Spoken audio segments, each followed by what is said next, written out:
Hey guys, Train here. We're going to talk about Nightmare Dungeons. What are they and how do you get them? So Nightmare Dungeons are part of the endgame content in Diablo 4. You unlock them in World Tier 3 after you finish the level 50 capstone dungeon, which is a challenging dungeon that you will need to complete to unlock the World Tier 3 Nightmare difficulty. Once you complete this tier, you'll find Nightmare Sigils throughout the world by killing monsters. The easiest way to unlock them is through the Tree of Whispers. After you finish the campaign, you go to the Tree of Whispers. Naturally, you'll be doing it anyway when you complete the white quests, which are kind of like world quests that you need to do. So after you complete the Tree of Whispers and do a couple of runs, you will have access to Nightmare Sigils that you gain from your Grim Favour caches. I'll talk about the Tree of Whispers in another video. The other way you can get Nightmare Sigils is by completing more Nightmare Dungeons. Essentially, after you do a Tree of Whispers and you get access to the Nightmare Sigil, you'll also have a white quest which will tell you to open up a Nightmare Dungeon and complete the Nightmare Dungeon. In your inventory, in the consumable tab here, you'll see your sigils. Your sigils look like these little bugs and stuff alongside of your elixirs. Once you consume these sigils, it will transform an existing dungeon on the map into a Nightmare Dungeon and apply certain affixes to the dungeon to make it more challenging. These affixes will always have a green affix. You can see there, the green one here is fire damage. You deal 10% more fire damage. And negative affixes, depending on how difficult the dungeon is. So you can see the dungeon affixes, the negative ones, empowered elites. Elites always have the poison enchant affix, monster bleeding damage. Monsters deal an additional 22% of their physical damage as bleeding over 5 seconds. And the last one is backstabbers. Monsters near the player will deal 100% more damage from behind.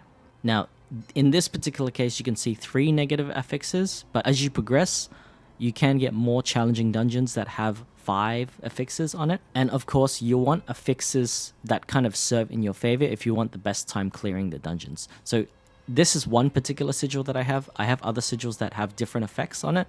This one is a tier 8 dungeon. This has 3 affixes with 2 negative ones, whereas this one is a tier 14, you can see at the top. So because you want to naturally choose a dungeon that kind of serves in your favor, if you're spec towards a certain damage type, like fire damage or cold damage, maybe you'll want to choose that dungeon over a different one. Or if you don't like certain negative affixes, then of course you can choose to not do them. Otherwise, if you just completely hate a certain affix, you can just dismantle it and you can craft a new sigil.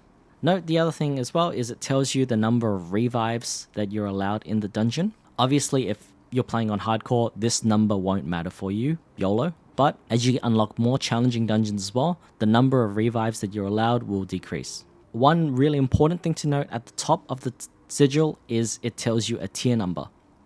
You can see here it tells you a tier number of 8. This tier number is important because it tells you how strong the monsters are going to be. From tier 1, the monsters level start out at 55 at tier 1, up to 154 at tier 100, which is the max level.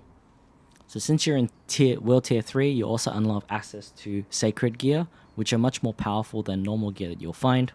Once you have a strong gear or build, you'll be able to take on much stronger and higher leveled monsters.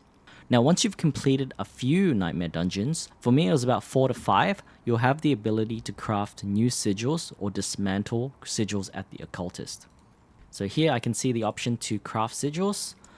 I have the option to craft sacred and ancestral.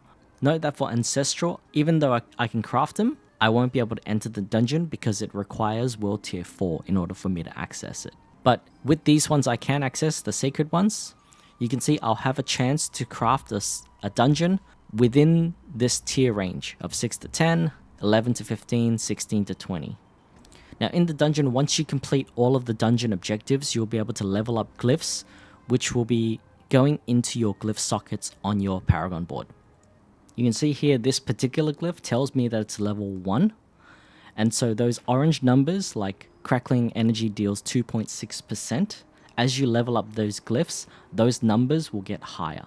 Okay, you can see this one here that I've got equipped right now, the Flame Feeder, is a level 2 glyph, and those numbers will get higher and higher as I progress and level up this particular glyph. Check out my video on paragon boards. I'll leave a link in the description down below. Leave a comment down below on what Nightmare Dungeons you're able to complete. As always, have an awesome day, and bye for now.